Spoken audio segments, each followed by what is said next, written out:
弟兄姊妹平安，今天是2025年的7月18号。今天的经文是诗篇15篇，创世纪13章第1节到18节，以弗所书第3章14节到21节。今天要跟大家分享的主题是真爱。亚伯兰受呼召的时候，他的父亲要求他要带着他的侄子罗德一起走。罗德因为跟随着亚伯兰，也同时蒙受了上帝的赐福。他们当中的牛群、羊群多到彼此的仆人都要起了纷争。后来为了避免彼此的纷争呢，他们就决定要分开。圣经记载了这一段亚伯兰跟罗德分开的一个情形。身为伯父的亚伯兰并没有先选择上帝应许赐给他的土地，反而给了侄子罗德先选择的一个机会。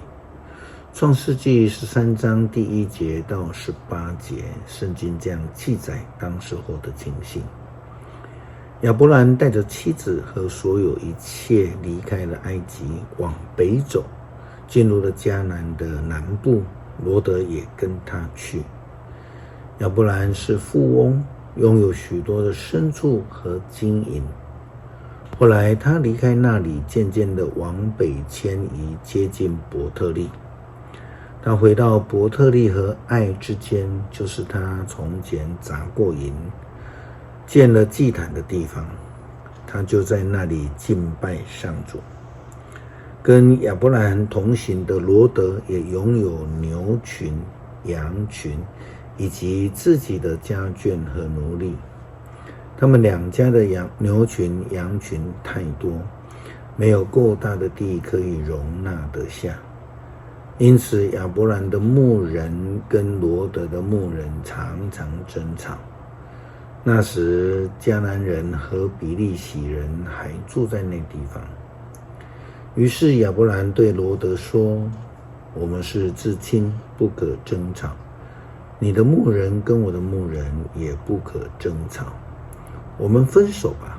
这一大片土地在你的跟前，在你眼前，你选右边，我就选左边；你选左边，我就选右边。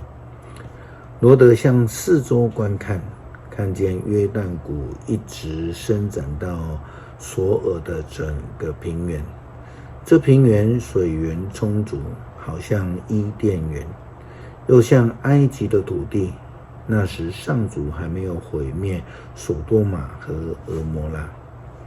于是罗德选了约旦谷的那一片平原，往东迁移。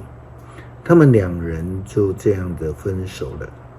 亚伯兰住在迦南，罗德住在河谷平原的城镇，终于在索多玛附近扎营。索多玛人邪恶，他们大大的得罪上主。罗德离开以后，上主对亚伯兰说，你要从你所站的地方向东、向西、向南、向北四周观看，我要把你所看见的这一片土地都赐给你和你的子孙。这片土地要永远归属于你们，我要使你的子孙多到没有人能够计算。人如果能够数算地上的尘沙，才能数算你的子孙。起来，你走去走遍整片的土地，我要把它赐给你。于是亚伯兰收拾帐篷，迁到希伯伦，在曼利的橡树那边住下来，在那个地方为上主建造了一座祭坛。亚伯拉罕他并没有说罗德所有的都是因为我，他也没有说我是长辈，所以应该由我先选择。他反而跟罗德说，你先选，你选右边，我就选左边。这是他对罗德的真爱。约翰福音3章第16节、17节告诉我们，上帝深爱世人，甚至将他的独生子赐给了他们。上帝以差遣耶稣基督来表达他对世人的爱。耶稣基督的爱就是上帝的真爱，这个爱世人的作为是长阔高深，胜过一切常人所知道所能理解的。以弗所书第3章14节到21节的经文这样说道：因此我在天父的面前跪下，天上地下所有的家族都是从他而起的。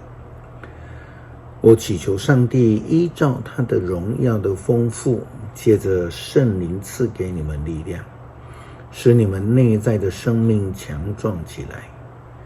我又祈求基督借着你们的信心住在你们的心里，使你们在他的爱中有根有基，好使你们能够跟上所有上帝的子民一同体会基督的爱是多么的长阔高深。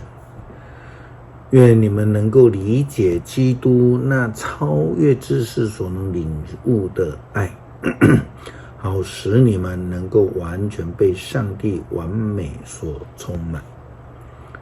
上帝能以运行在我们当中的大能成就一切，远超过我们所求所想的。愿他在教会中并在耶稣基督里得到颂赞，世世代代直到永远。阿们。上帝所赐给下的爱跟恩典超过我们所求所想，那是因为他的真爱，而也因为这样子就将独生子的生命赐给了凡是相信他的人。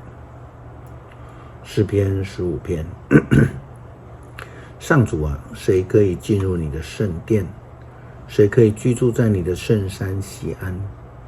就是行为正直，凡事顺从上帝的人。他说话真诚，不毁谤人。他不做对不起朋友的事，他不造谣重伤邻居。他轻视犯罪作恶的人，尊重敬畏上主的人。他不憎恨履行诺言吃亏。他借钱给人，不索取利息。他不受贿赂来陷害无辜。做这样的事的人永不失败。感谢上帝施下大爱，赏赐我们耶稣基督成为我们的救赎者，使我们因为坚定的相信而能够得到救恩。让祷告奉主耶稣基督圣名求，阿们。